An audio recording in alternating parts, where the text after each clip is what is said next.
안녕하십니까. 맥모닝 상담소, 저는 맹경순입니다. 지난 시간에 이어서 오늘도 아주 귀한 손님의 귀한 이야기를 우리가 듣는 시간이 되겠습니다. 우선 가톨릭 영성심리상담소장이신 홍성남 신부님 함께 계시고요.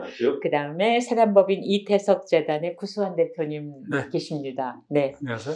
근데 참 궁금했던 것이요. 많은 분들이 그 울지마 톤스가 너무 생생했기 때문에 사실 구 감독님이 이태석 신부님을 생전에 알고 가봤던 것이 아닌가 그런 질문을 하시는 분들도 계신데 선정 후에 만드신 거죠? 네, 선정 이후에 만났고요. 네. 이것도 참 우여곡절이 많습니다. 왜 그러냐면은 회사에서는 처음에 반대했어요. 왜요? 일단 이제 돌아가셨잖아요. 네. 그러니까 이게 인물 다큐멘터리이기 때문에 아니 그분이 누군지 알지도 못하면서 그래서 그것도 정말 신기한 일이에요. 네, 신기하죠. 네. 네. 그래서 제가 회사를 설득시킨 것 중에 하나가 뭐냐면은 자, 이분의 삶이 이러한데 이분이 전쟁터를 갔는데 도대체 뭐를 더 입증을 해야 되냐. 목숨을 걸고 전쟁터에 가서 사람들에서 세상을 떠나셨는데 이분의 이야기는 100% 믿어도 된다라는 얘기를 갖고 이제 막 강하게 밀어붙였어요. 근데 구 감독님은 또 어떻게 또 그런 강한 확신이. 제가 왜냐면 그분 이제 그 자료를 봤잖아요. 네네. 자료를 보고 신부님, 이게 운명적인 만남이라는 게 뭐냐면은 저는 사실은 수도회가 뭔지도 몰랐어요. 그러니까 수도에다 전화를 하면 되는데 몰라가지고 이제 인터넷에 막 찾다가 자료 조사를 막 하는데 아니 누가 그 이태석 신부님이란 분은 꼭 집어주셨냐고요?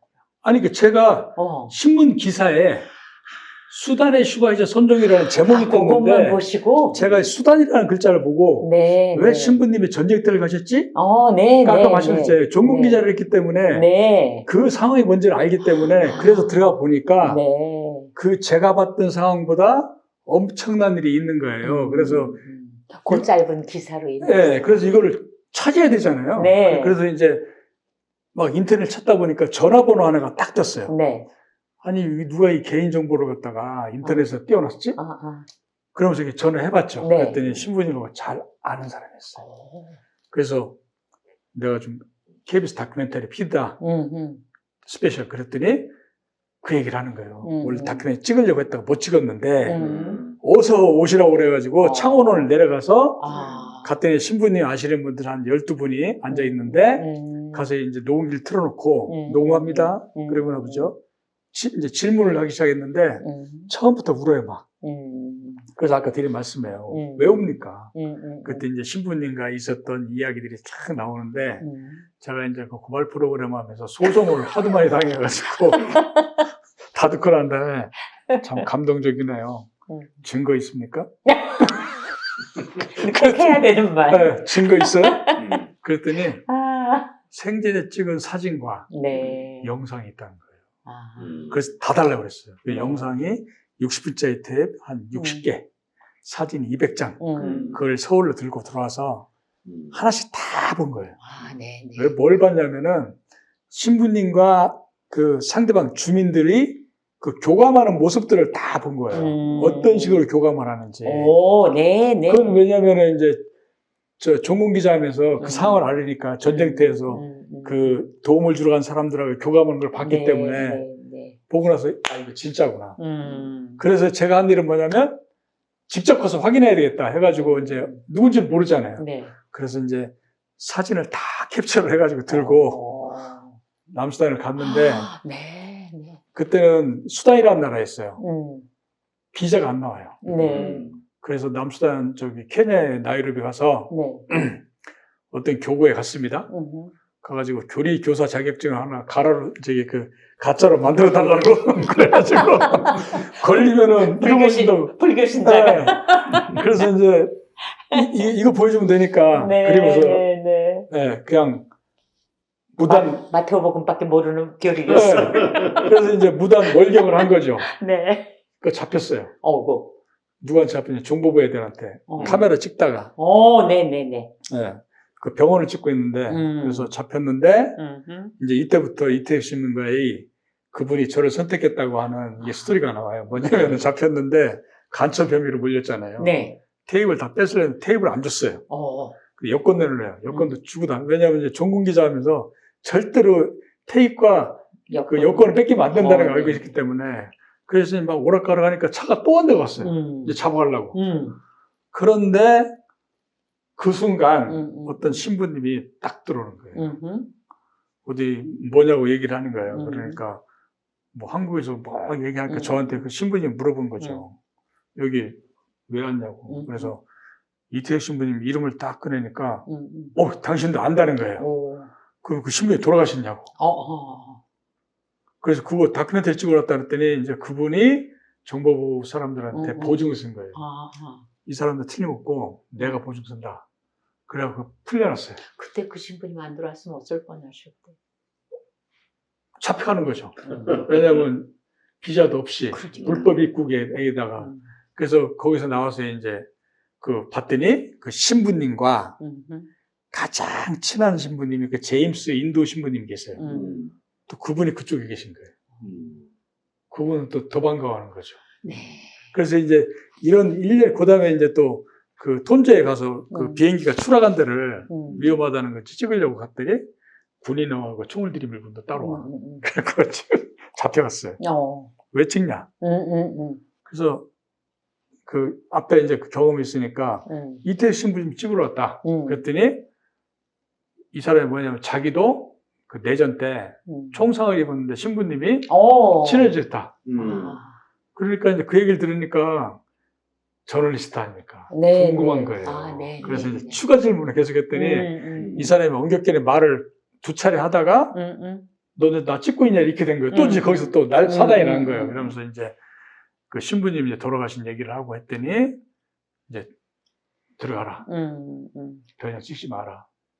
이제 이런 굉장히 위험한 부분에 있었고 또 하나는 그 맹꽁이 사건이 있어요. 맹꽁이. 그게 뭐냐면 요즘 뭐 드라마 꼭 제목 같은데 KBS 드라마 있잖아요. 거기 뭐 맹꽁이 뭐 나오잖아요. 그게 뭐냐면은 한낮 기온이 영상 57도예요. 57도. 밤에 들어가면은 거의 40도 육박합니다. 데워져갖고. 근데 문을 못 열어놔요. 말라리아 모기 때문에. 그래갖고 겨울옷을 입고 자요. 왜냐하면 이게 모기 침을 찔리면 이제 죽으면 안 되니까. 그 강박관념이 있어가지고. 그 더운 날에 그렇게 겨울옷. 하고, 그 다음에 모기장 치고. 하루 종일 문을 닫아놓으니까 아무것도 못 들어오죠. 그런데 잠을 이렇게 막 뒤척이다가 순간 잠이 들었는데 갑자기 두꺼비 소리가 막 나기 시작한 거예요. 그래서 막 꿈에서도 막 시끄러워가지고 뻘떡 일어났어요. 일어나가지고 나갔죠. 근데 두꺼비 소리가 나요. 어디서 난 줄 아세요? 어디서? 제 머리맡에서. 거기 있었던 거예요? 누워있는 데서. 그래가지고 놀래서 랜턴을 딱 켜서 봤더니 두꺼비가 여기 올라와 있는 거죠. 이만해. 그런데 순간적으로 무섭잖아요. 이게 어떻게 들어와 있지? 분명히 내가 볼 때는 없었는데.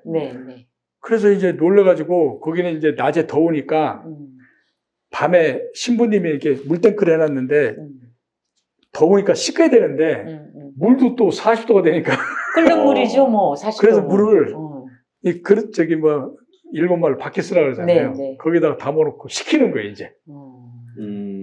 그래갖고 이제 두꺼비를 손을 잡을 수가 없으니까 그 물을 갖다 버렸어요. 아까운 물이지만. 두꺼비한테? 아니죠. 그냥 물이 담겨 있으니까 버리고 그 용기를 가지고 가서 이불 옆으로 가가지고 순간적으로 딱 생각하는 게 영물이라는 생각이 나는 거예요. 영물. 왜냐면 두꺼비라는 게 뭐 집을 지킨 수호신 같은 거 있잖아요. 그래서 이제 함부로 안 하고 입을 살살살 해가지고 이제 거기에 담았어요. 담고 나갔는데 깜깜하죠. 근데 분명히 뭐랬냐면 밖에 나가지 말라 그랬거든요. 동물들이 있으니까. 그런데 나가야 되는 거예요. 이거. 나가서 어떤 이렇게 이제 그 바깥에 건물 돌아서 딱 놀라고 갔는데 두꺼비 없어졌어요. 두꺼비가 없어졌다고요. 그래서 제가 너무 놀래가지고 바로 위성전화로 서울에 작가한테 전화를 한 거예요. 야, 이거 네이버에 한번 찾아봐라. 두꺼비라는 게 도대체 무슨 의미인지 봤더니 이제 집을 지켜주는 수호신이라는 게 있어요. 그 순간적으로 딱 생각 드는 게 신부님이었나 생각이 든 거죠. 아, 네. 그 얘기를 드리려고 이렇게 길게 말씀드린 거예요. 그런데 그날 두꺼비가 나타난 날 기적 같은 일들이 벌어지기 시작했어요.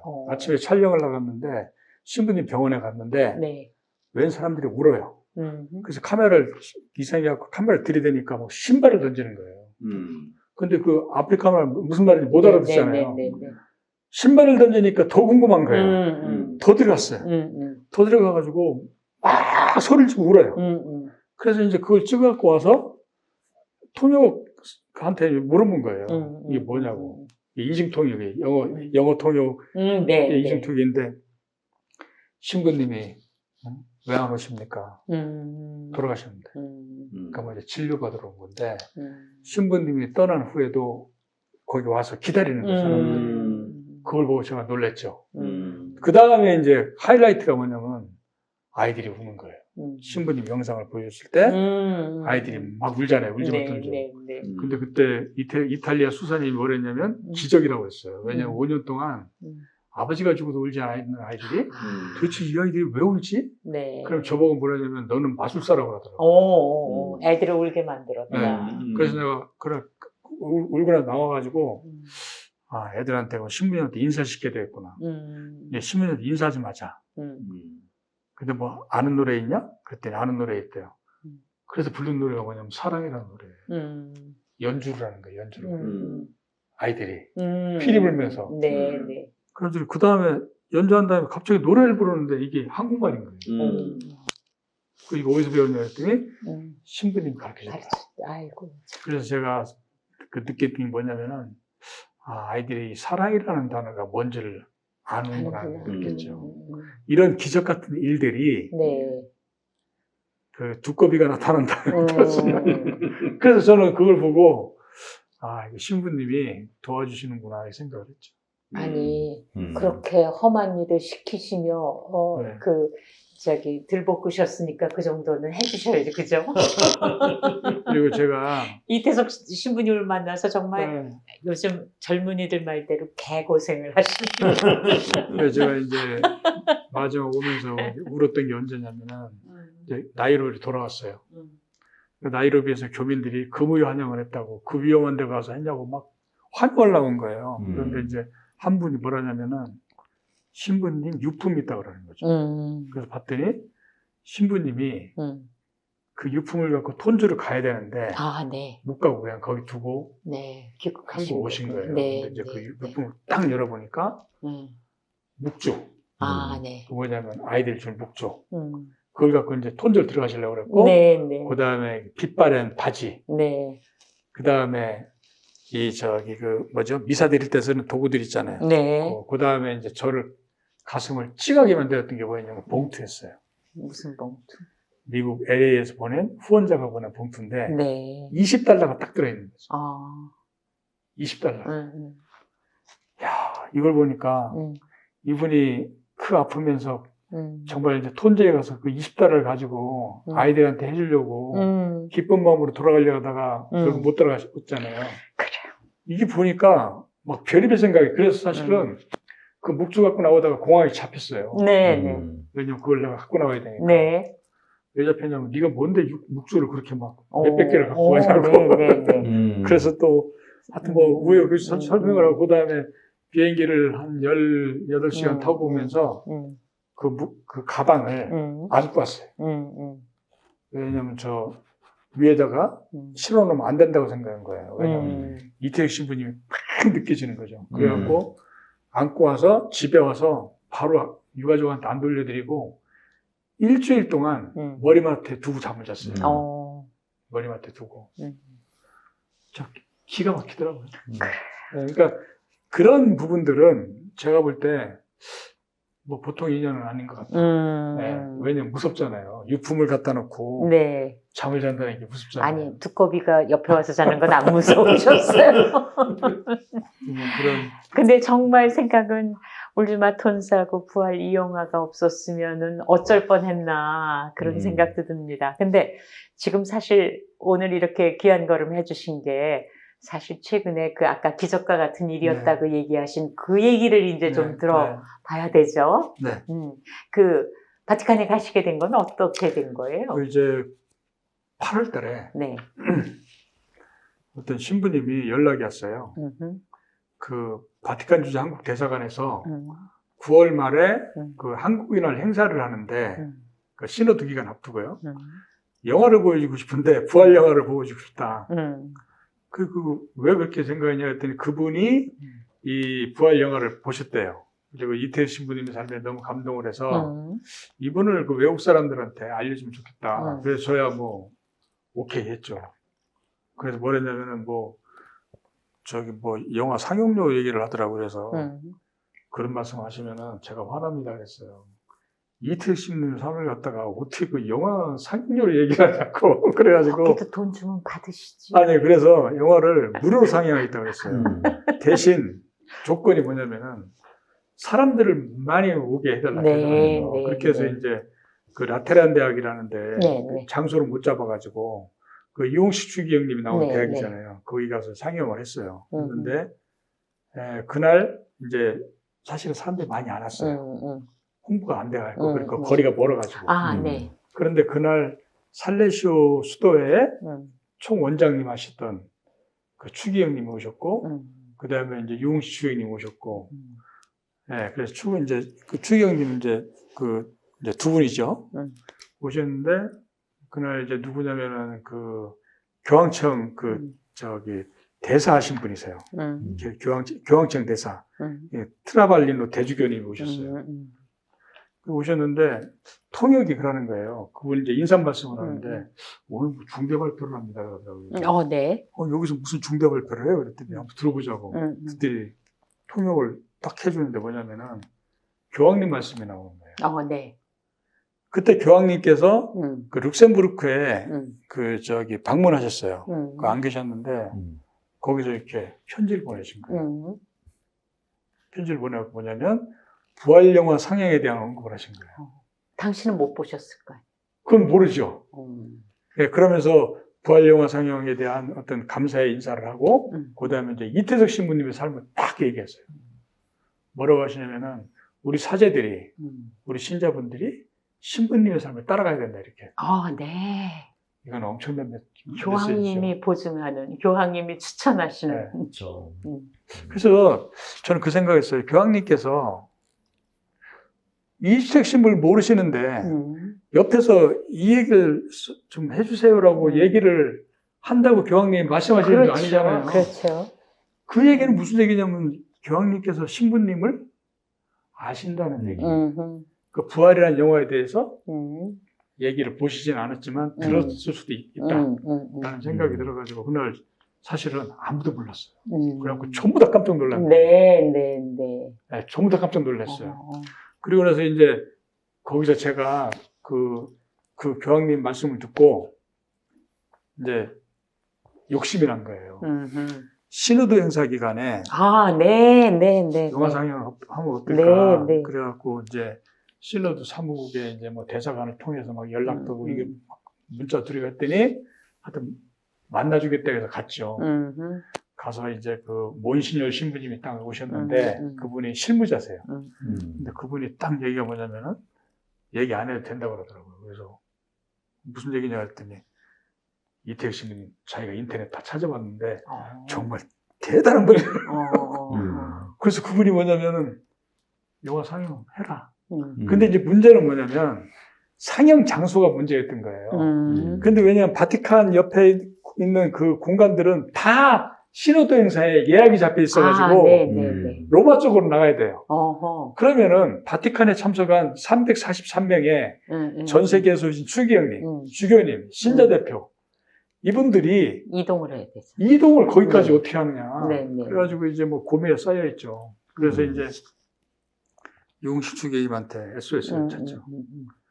이거 영화가 이렇게 밖에서 하다니 장소도 없고 미치겠다고. 그랬더니 이제 그러면은 그 신호드 초매장이 열리는 바울 6세 홀 거기를 관리하는 부서에 가서 얘기를 해봐라. 그래가지고 또 이걸 막 쓴 거예요. 그래가지고 이제 얘기가 하고 그랬더니 이제 이용식 추기경님한테 마지막 붙들어서 아이고 추기경님 좀 주십시오. 그때 추기경님이 그 홀을 관리하는 추기경님을 만나셨어요. 네, 네. 그래서 갑자기 연락 오신 게 뭐냐면은 됐다. 그 안에 상영을 했다. 이동하지 않아도 되는군요. 이 기적 같은 얘기죠. 네. 그러면서 저한테 큰 숙제를 주셨어요. 어떤 숙제냐면 신호드 그 서부국에서 자 영화를 500개를 복사를 해와라. 두 번째 영화를 영어 더빙에 이탈리아 자막을 내야 된다. 아이고야. 그다음 세 번째 이태석 신부님 관련된 그 홍보물을 갖고 와라. 그래가지고 노를 안 했습니다. 그때가 뭐냐면 이중남균하는 상황인데 이게 말도 안 되는 얘기잖아요. 노를 하고 하겠다고 했어요. 네. 근데 저도 왜 하겠다는지 모르겠는데 그리고 한국에 와가지고 깜깜한 거예요. 그래서 영어책, 신부님이 영어로 된 책을 만들고 부활 영어 속에서 그 다음에 이제 각 추경님한테 편지 썼어요. 편지를. 그걸 왜 달라고 했냐 봤더니 참 이게 기적 같은 얘기예요. 신호도 사무국에서 그 추기경님들 참석자 개개인 사물함에다가 다 꽂아놓는 거예요. 와서 보시라고. 그 기적 같은 일에서 그거를 막 급하게 만들어가지고 21일까지 도착을 시켜라는데 정말 20일까지 도착을 시켰어요. 그럼 주어진 기간이 며칠이었어요? 한 열흘 됐죠. 막 영화 복사하고 번역하고 그리고 또 미국인 성우 데려다가 더빙시키고. 네, 네, 네. 근데 그게 참 불가능한데요.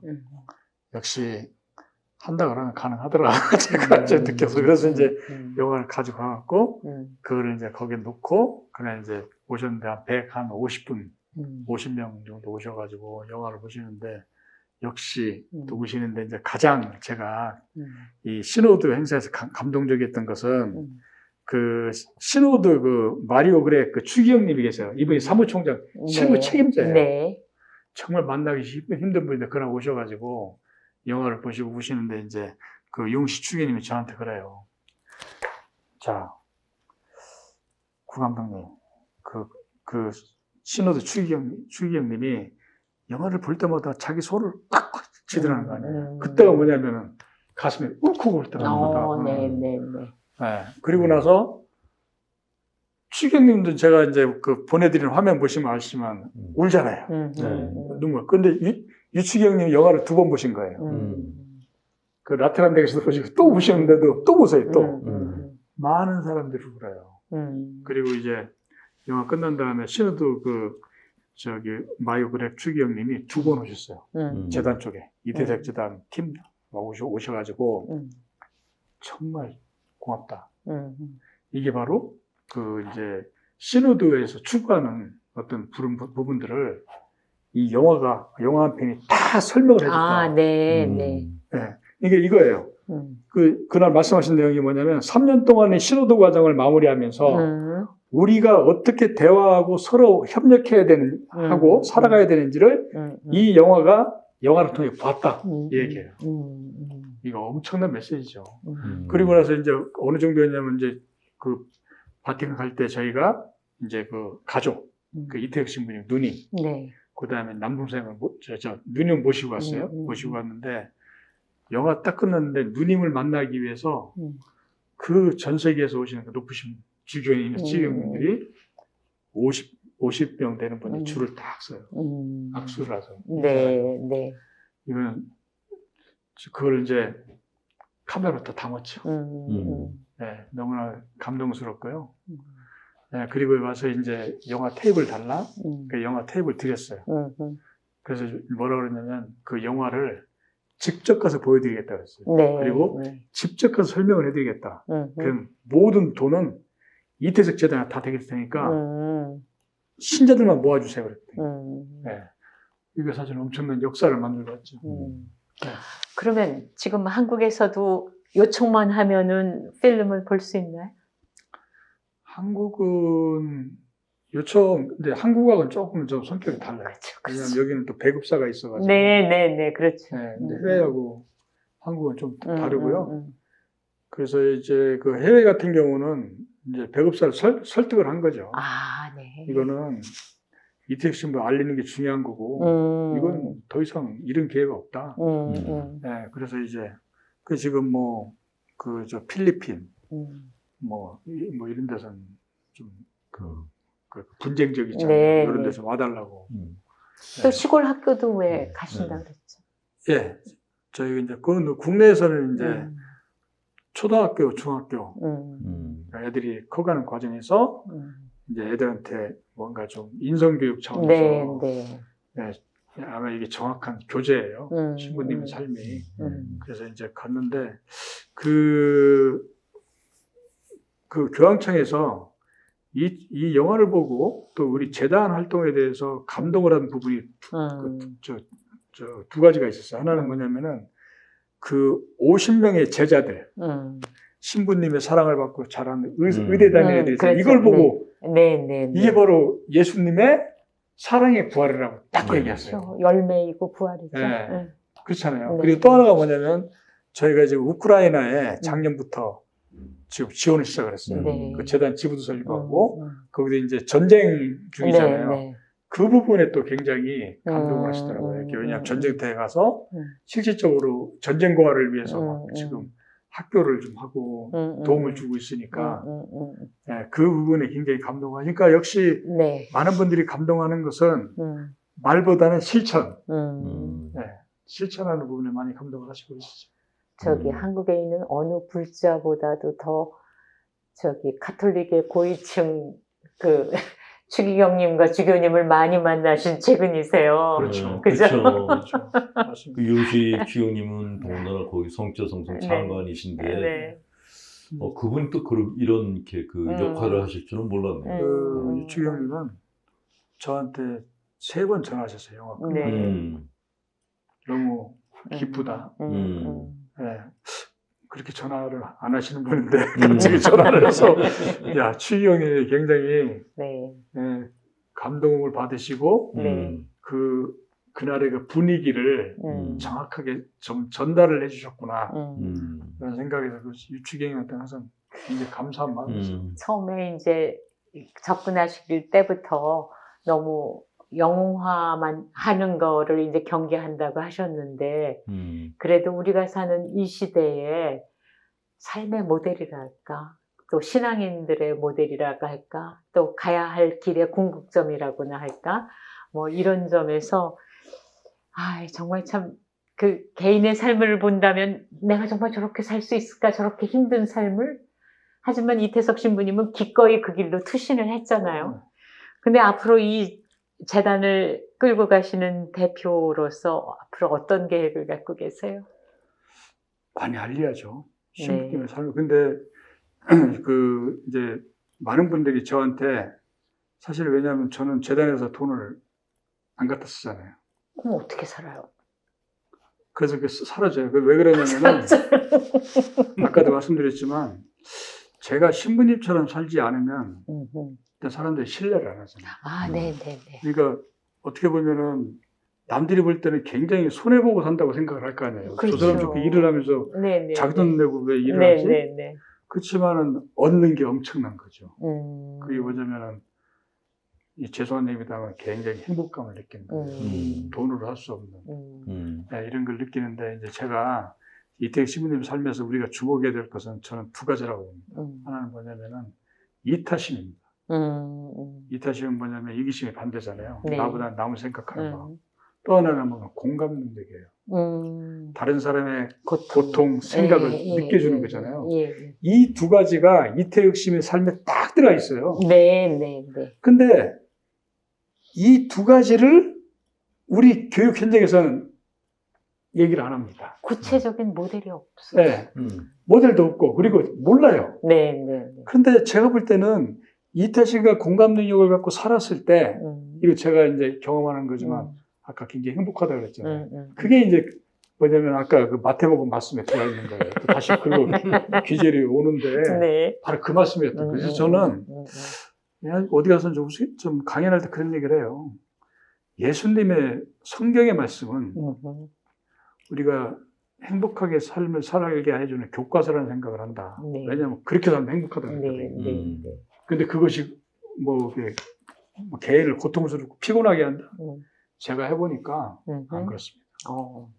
제가 해보니까 역시 더 이렇게 사람이 마음이 편해야 되잖아요.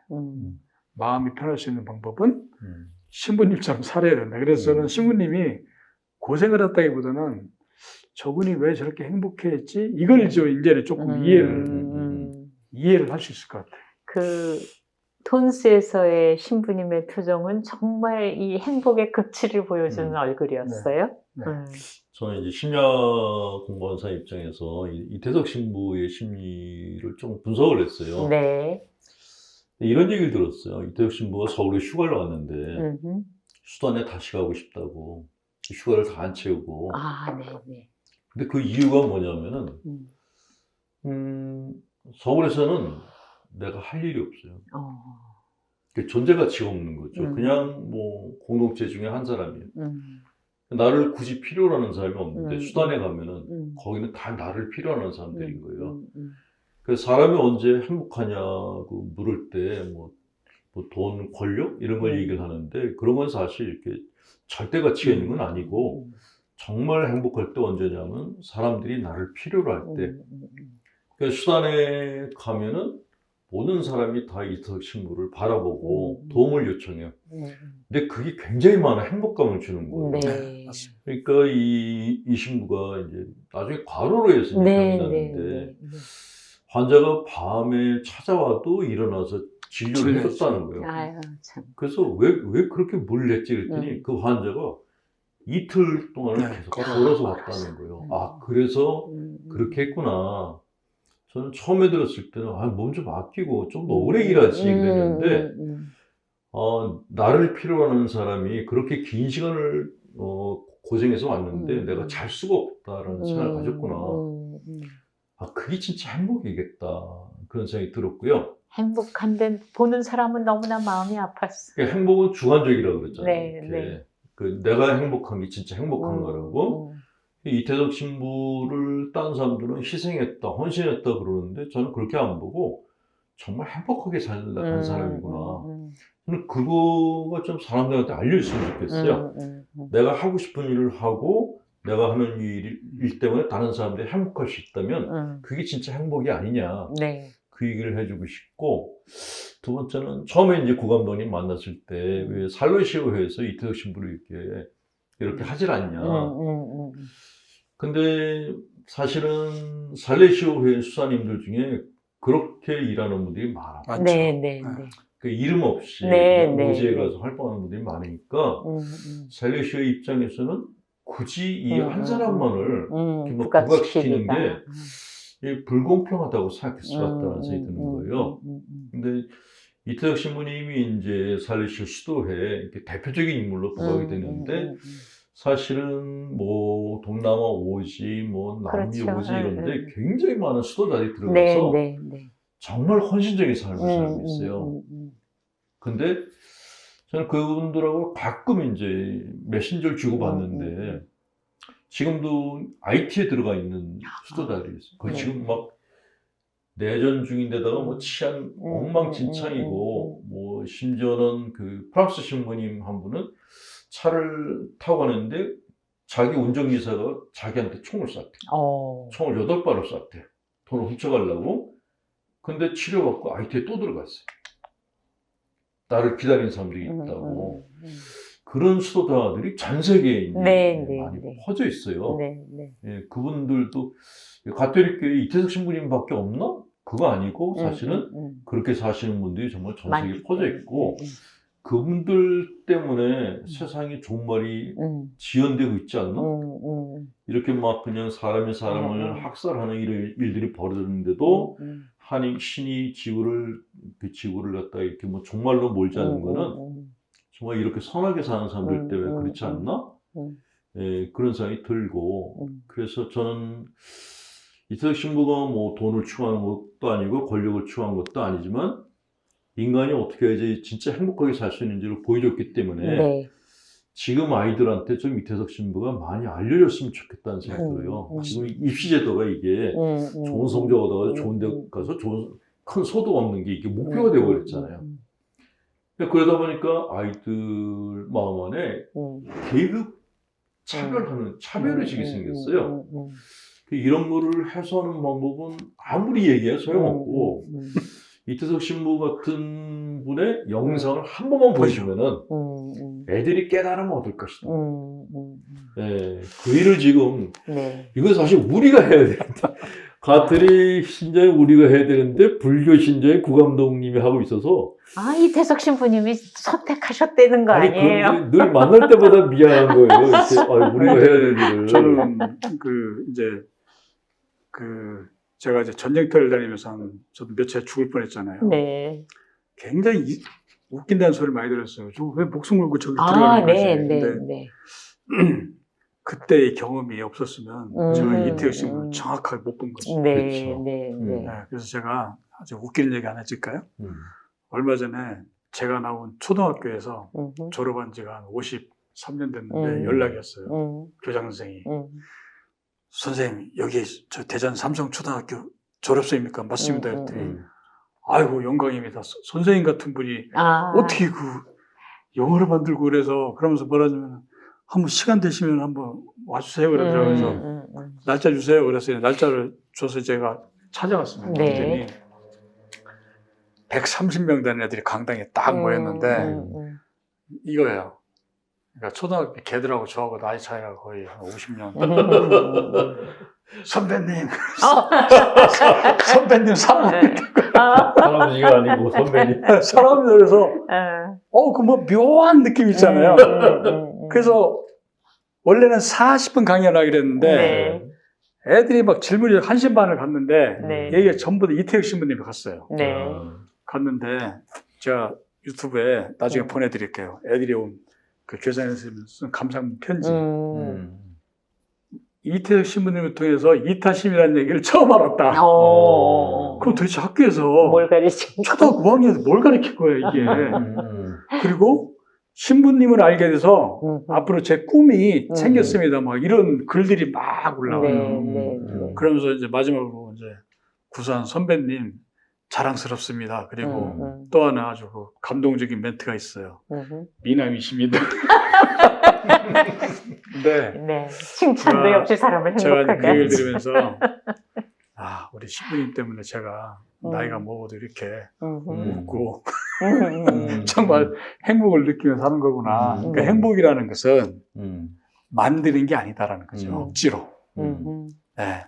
신부님처럼 어떤 목적을 안 갖고 그냥 베풀면서 하는 것. 이것이 쌓이다 보면 남들이 나를 인정해야 제가 뭐 존경받고 이러는 거지. 우리는 당신 스스로가 존경해달라고 얘기를 하잖아요. 그게 잘못되어 있잖아요, 지금. 그래서 저는 참 우리 이태혁 신부님의 삶을 통해서 이 세상을 아까 말씀드렸지만 이런 말씀드리면 좀 외람되지만 사회를 변화시킬 수 있다라고 하는 그런 굉장히 확신을 가져서 아까 말씀하셨던 앞으로 해야 될 일이 무엇인가 제가 이태혁 신부님의 삶을 계속 알려서 유도를 하려고 그래요.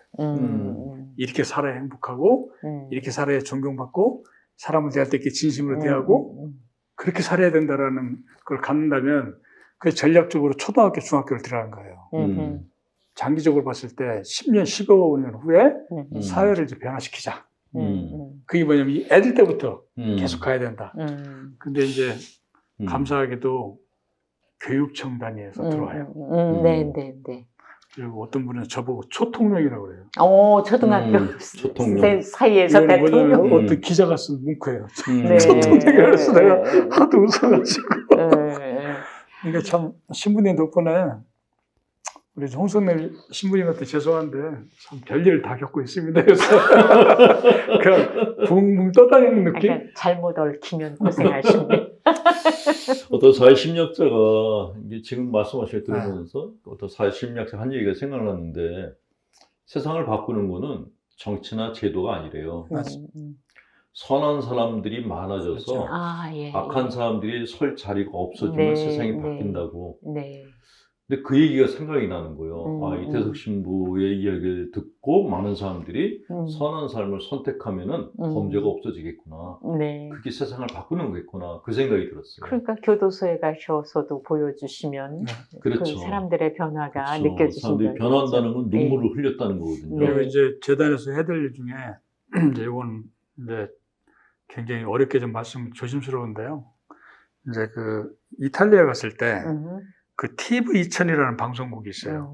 그 굉장히 유명한 카톨릭 방송 그 방송인데 거기 이제 사장께서 이태석 신부님 그 시복지성에 대한 이야기를 꺼내셨어요.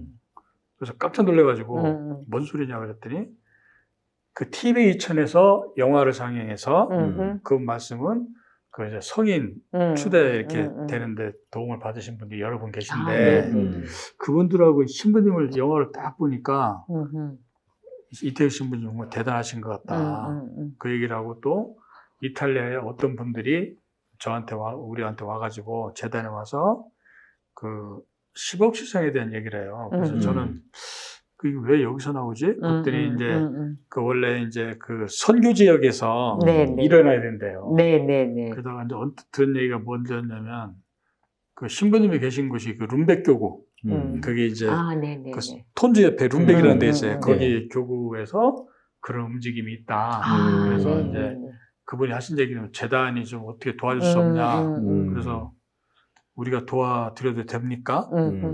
그랬더니 괜찮다고 그래요. 그러면은 재단이 뭐든 한번 도와드릴 테니까 한번 해보세요. 그리고 제가 하여튼 조만간 룸벡을 한번 방문하겠습니다. 가서 봐야 되겠습니다.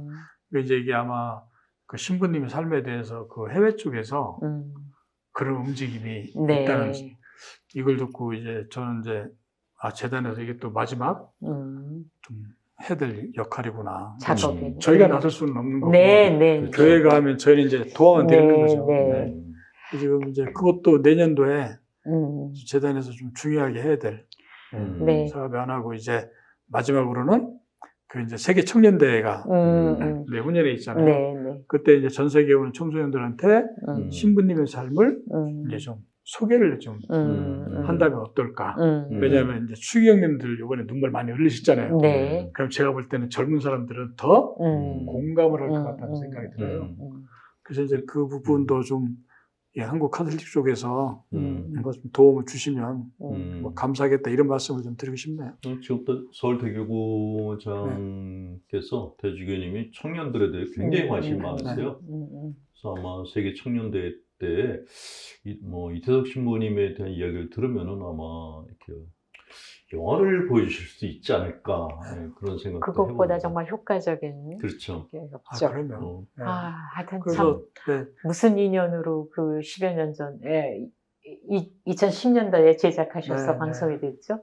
이 일로 시작을 해서 구수한 대표님 개인의 삶도 완전히 큰 변화를 겪게 되셨고 또 우리 사회, 우리 국가, 인류에 대해 끼치는 영향도 무척 컸습니다. 이 재단이니만큼 또 후원 회원들의 정성과 기도가 큰 힘이 되실 거라고 생각합니다. 그럼요. 근데 재단 일을 하면서 힘들어요. 왜냐하면 이제 육체적으로 힘들어요. 전국을 다녀야 되고 뭐 한 달에 뭐 20일씩 부르면 가야 되는 거죠. 그래서 강연 갈 때 가장 제가 빨리 가는 결정을 내리는 것은 저 오지 쪽이에요. 저 사람들이 왜 신부님 찾지? 그래서 거기는 무조건 내려가요. 내려가는데 몸은 힘든데 이 버티는 힘이 뭐냐면 후원자들이었어요. 지금 몇 명이나 되세요? 이런데 얼마 안 됩니다. 2,000명 되는데요. 그 2,000명이 중요한 게 아니고요. 한 분 한 분이 이태석 재단에 왜 그 생각을 해서 왜 이 어려운 시기에 후원금을 내지? 우리 제가 물어봐요. 근데 그 사연을 들어보면 기막힌 사연들입니다. 이게 돈이 있어서 내는 게 아니라 그냥 돕고 싶어서 또 신부님의 삶에 감동을 해서 이제 그런 그 사연들을 듣다 보면 제가 어떤 생각이 드냐면 일단 마음이 착해지죠. 왜냐하면 세상에 저런 분들도 있는데 그것도 다큐감 아니에요? 네? 다큐감이 아니니까. 그렇죠. 한 분 한 분이 다 그래요. 그리고 또 그런 삶을 통해서 이제 저분들에게 중요한 건 실망을 시키면 안 된다. 왜냐하면 요즘처럼 내 것을 지키려고 하는 이 시대에 남을 도우려고 하는 저분들이 있었기 때문에 대한민국이 그래도 이렇게 움직이는 거라고 생각을 하거든요. 근데 만약에 저분들이 후원을 했는데 그 후원금이 잘못 쓰여가지고 들어왔을 그렇죠. 때 오는 실망감, 이것은 개인의 실망을 넘어서 그 실망이 가정, 사회, 국가로 이어진다고 생각하기 때문에 어떻게 하면 저분들에게 실망감을 주지 않지? 그게 뭐냐면 일을 해야 되는 거예요. 일을. 그래서 이제 아까 말씀드린 대로 우크라이나 사업도 하고 그 리더십 학교에 배출을 하고 그래서 이거를 계속적으로 영상, 사진을 계속 저희가 이제 업그레이드 보여드리는 이유가 그거고요. 그리고 이제 이 재단에서 그렇게 후원하시는 분들 이런 부분들을 제가 왜 굉장히 중요하게 생각하냐면 바로 그 부분이 신부님이 말씀하셨던 그 나눔이라는 시가 있어요. 나눔은 요술방망이라 하잖아요. 왜냐하면 내 것을 나눠줬는데 왜 나눌 게 더 많지? 그렇듯이 이제 그런 나눔을 통해서 한 분 한 분이 아까 말씀드렸던 그 행복감 있잖아요. 이걸 느끼는 것. 그래서 재단에서 후원자를 모집을 하는 게 아니라 그분들이 참여를 해서 굉장히 행복감 느끼는 부분들. 이것도 사회를 변화시키는 데 있어서 굉장히 중요한 요소라고 보거든요. 명동은 이렇게 서울교구에서 명동 밥집을 하고 있거든요. 처음에 이제 시작을 하면서 봉사자들이 꽤 많이 왔어요. 몇백 명이 온 거예요. 대기업에서도 후원을 하고. 근데 제 생각에는 이거 한 3년 정도 가면 문 닫을 거야. 그렇게 생각했어요. 근데 지금까지 하고 있어요. 그래서 이제 담당하는 신부한테 물어봤어요. 그랬더니 후원자가 큰 기업이 빠지고 서민들이 후원하죠. 봉사자들은 여전하고 다 무료 봉사하고 안 없어지는 거예요. 저는 명동 밥집 볼 때마다 아, 우리가 괜찮은 나라구나 그 생각이 드는데 뭐 이태석 신부님도 마찬가지죠. 그분의 그런 모습을 보고 삶에다 희망을 갖고 후원하는 분들 사실은 그분들 진짜 개미같이 사는 분들 있잖아요. 일개미같이. 근데 그런 분들 때문에 우리 사회가 지금 지탱하고 있구나 그 생각이 들어요. 그럽니다. 네, 그게 크고요. 그래서 요즘은 이제 학교에서 후원을 많이 해요. 학교에서. 그러면 절대 그냥 안 하고 저희는 지금 톤주의 한센인 마을에 초등학교를 이태석 초등학교를 제가 세웠어요. 작년에. 거기하고 바로 연결을 해주고 돈을 보내요. 그래가지고 그 구입한 물건을 갖다 놓고 프랜카드를 만들어가지고 현지에서 사진을 찍어서 보내. 지금 우리 재단 지부가 있으니까 그 사진을 받아가지고 학교에다가 드려요.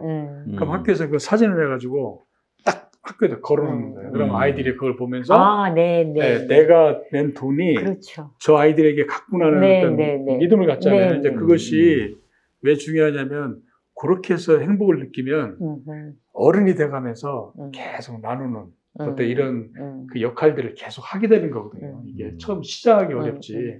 그래서 저는 뭐 이태석 재단은 재단으로서의 어떤 이런 가치보다는 조금 전에 말씀드렸던 나눔의 행복이라든지 이런 부분들을 이렇게 연결해주는 역할. 그래서 저는 이 재단이 커지는 것을 굉장히 반대합니다. 그 불교 신자이신 이제 구 대표님 옆에서 뭐 조금 읊어보자면은 화엄이란 말이 왜 이름 없는 들꽃들이 모여서 장엄한 꽃다발을 이루듯이 그 이태석 신부님이 뿌린 씨앗들이 이렇게 자라나서 꽃이 되고 또 다른 씨앗을 만들어서 퍼뜨리고 그 일의 중심에 구 대표님이 계셔서 정말 너무나 감사한. 네, 감사합니다. 감사합니다.